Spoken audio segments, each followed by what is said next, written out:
నమస్కారం, జీ న్యూస్కి స్వాగతం. నేను మీ ప్రియ. ఈరోజు వార్తల్లో విశేషాలు. రాష్ట్ర ముఖ్యమంత్రి వైఎస్ జగన్మోహన్ రెడ్డి ప్రవేశపెట్టిన అనేక ప్రజాహిత కార్యక్రమాలు అఖిలాంధ్ర తెలుగు ప్రధానికం హర్షాతిరేకలు వ్యక్తం చేస్తున్నారని ఆంధ్రప్రదేశ్ శాసనసభాపతి స్థానిక వైఎస్ఆర్ పార్టీ ఎమ్మెల్యే అభ్యర్థి తమ్మినేని సీతారాం పేర్కొన్నారు. ఆముదాలవలస మండలం కనుగులవలస, వంజంగిపేట పంచాయతీలలో గురువారం జరిగిన ఎన్నికల ప్రచారం కార్యక్రమం నిర్వహించారు. అందులో భాగంగా ప్రతి గ్రామం వెళ్లి సంక్షేమ ప్రభుత్వానికి మళ్లీ ఓటు వేసి గెలిపించాలని ఆయన కోరారు.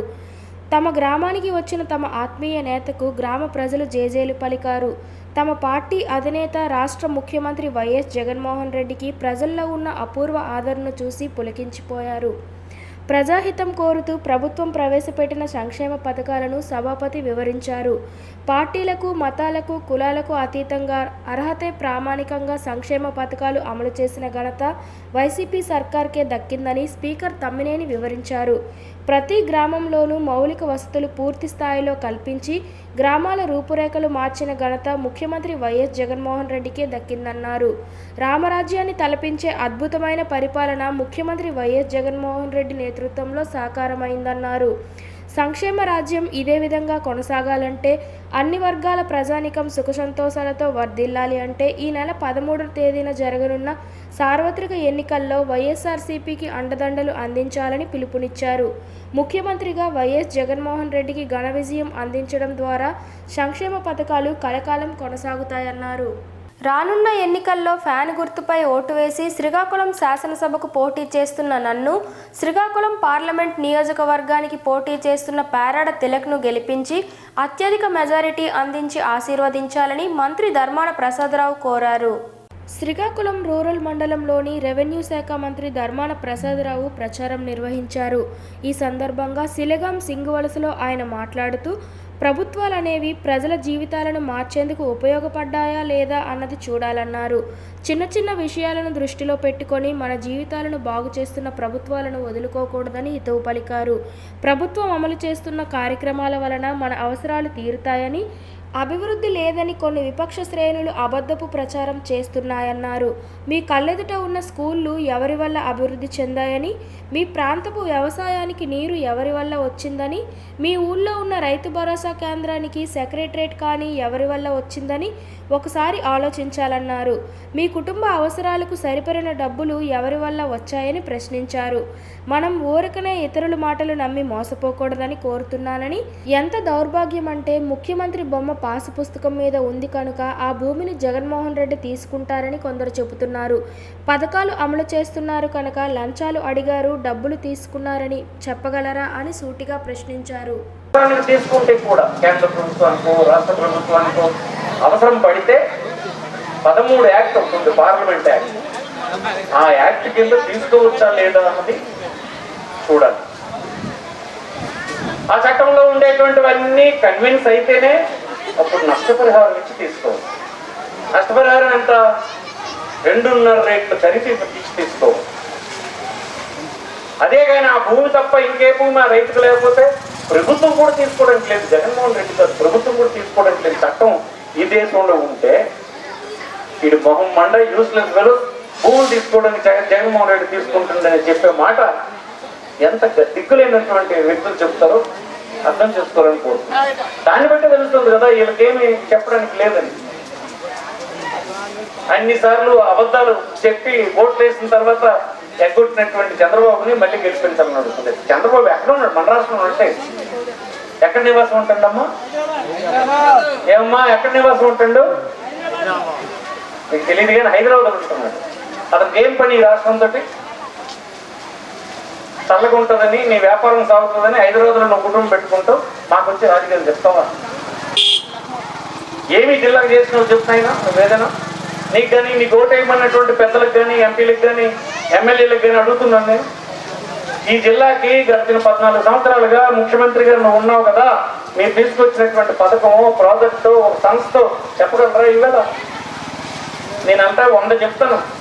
మేము వచ్చి వేసినటువంటి ఒకసారి ప్రాజెక్ట్ అని చెప్తాం, తోటపల్లి ప్రాజెక్ట్ అని చెప్తాం, మన హాస్పిటల్ అని చెప్తాం, మన మెడికల్ కాలేజ్ అని చెప్తాం, మన యూనివర్సిటీ అని చెప్తాం, మన మార్కెట్ అని చెప్తాం, ఉద్యానంలో మంచినీటి ప్రాజెక్ట్ అని చెప్తాం, టెక్కల్లో పోర్ట్ అని చెప్తాం, బుడగట్లపాలెంలో ఫిషింగ్ హార్బర్ అని చెప్తాం. ఒకటేంటి మహాలక్ష్మి నగర్ కాలనీని అభివృద్ధి చేసే బాధ్యతను తీసుకుంటానని కూటమి ఎమ్మెల్యే అభ్యర్థి గొండు శంకర్ హామీనిచ్చారు.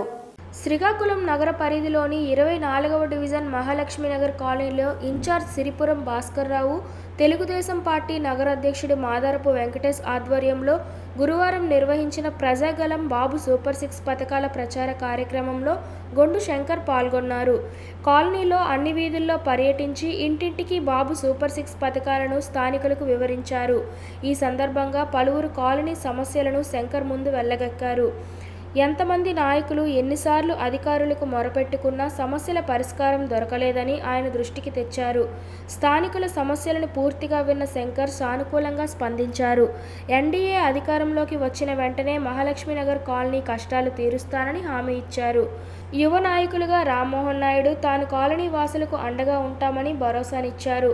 బ్యాంకర్స్ కాలనీని అనుసంధానం చేసే కల్వర్ట్ను నిర్మిస్తామని హామీ ఇచ్చారు.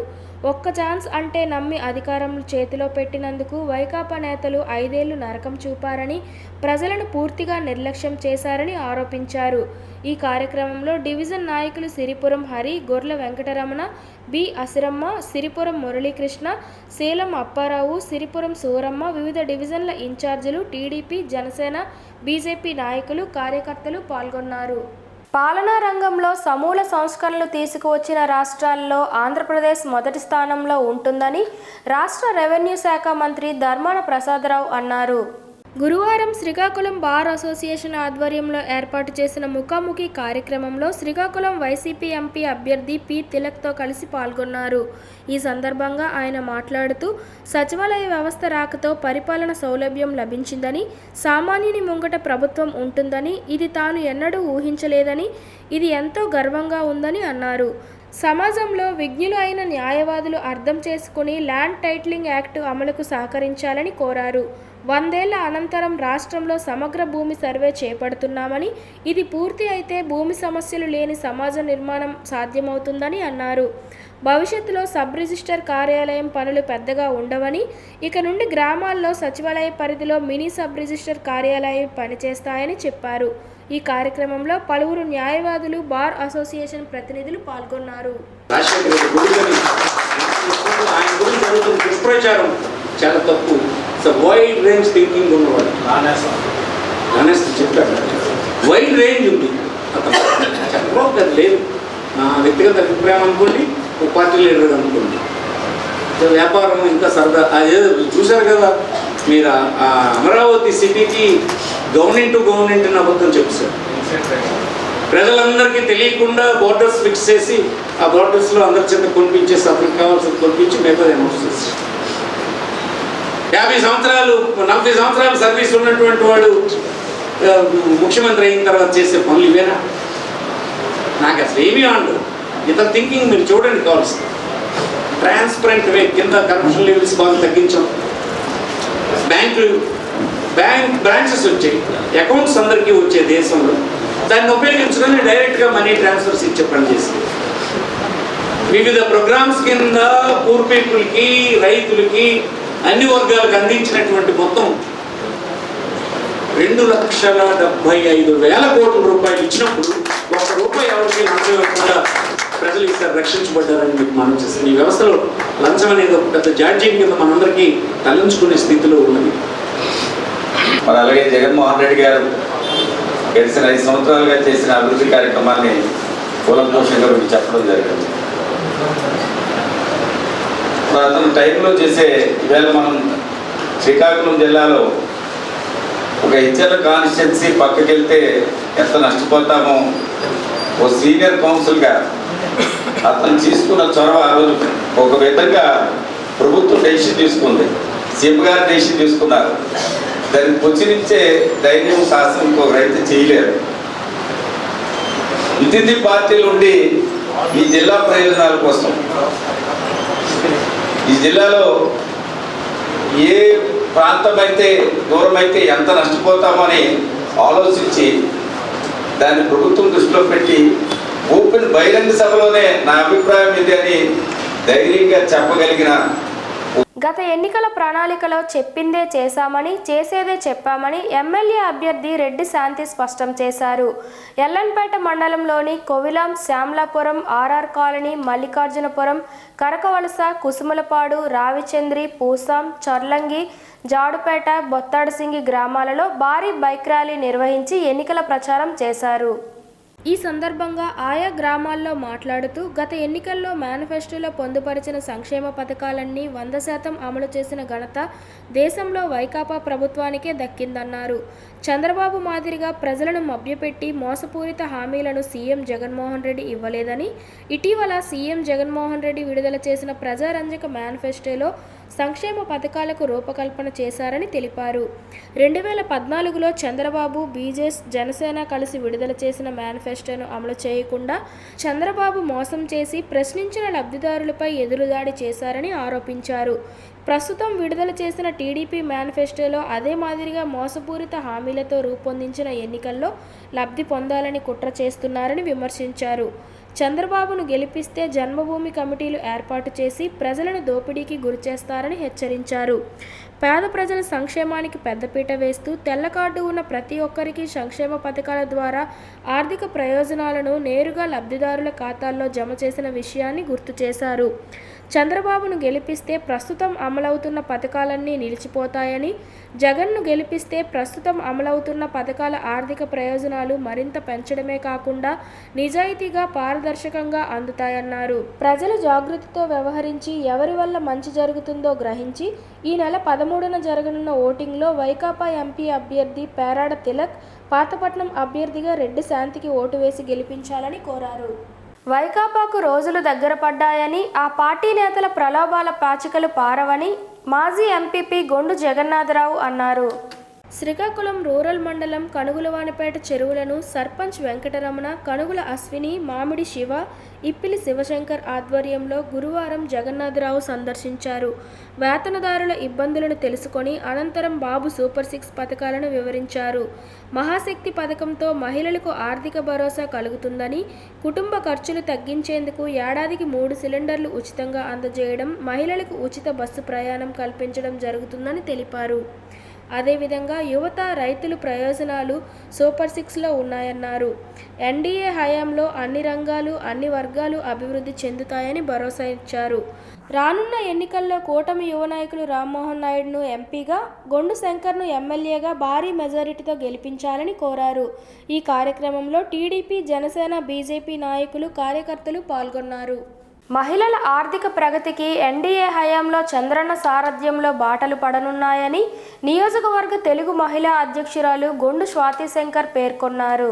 శ్రీకాకుళం రూరల్ మండలం శాంపాలెం, ఒప్పంగి పంచాయతీ పరిధిలో జరుగుతున్న ఉపాధి హామీ పనులలో పనిచేస్తున్న వారికి గురువారం నిర్వహించిన ప్రజాగళం బాబు సూపర్ 6 పథకాల ప్రచార కార్యక్రమంలో నియోజకవర్గ తెలుగు మహిళా అధ్యక్షురాలు, కూటమి ఎమ్మెల్యే అభ్యర్థి గొండు శంకర్ సతీమణి స్వాతి శంకర్ పాల్గొన్నారు.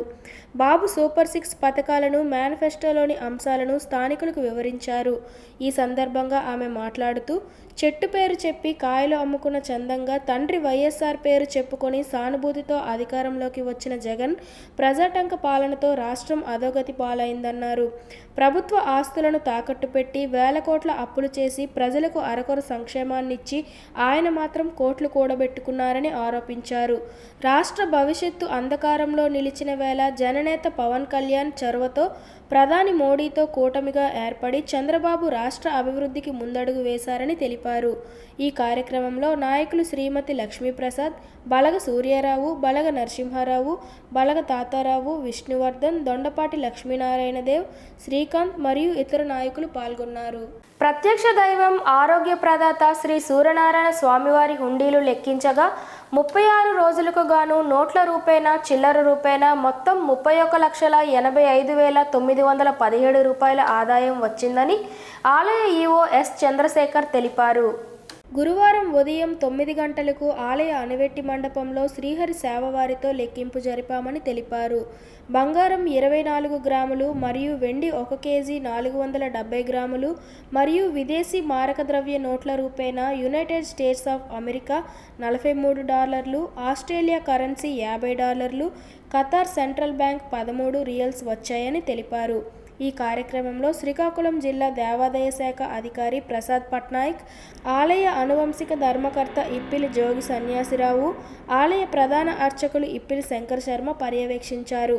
ఆలయ పాలక మండలి సభ్యులు శ్రీమతి ద్వారపు అనురాధ, నెమలిపూరి కోటేశ్వర చౌదరి, లొకలాపు గోవిందరావు, శ్రీకాకుళం జిల్లా దేవాదాయ ధర్మాదాయ శాఖ కార్యాలయం నుండి సీనియర్ అసిస్టెంట్ జీవీబీఎస్ రవికుమార్, ఆలయ అర్చకులు, ఆలయ సిబ్బంది తదితరులు పాల్గొన్నారు. వార్తలు సమాప్తం. మళ్ళీ తరువాత బులెటిన్లో కలుసుకుందాం. నమస్కారం.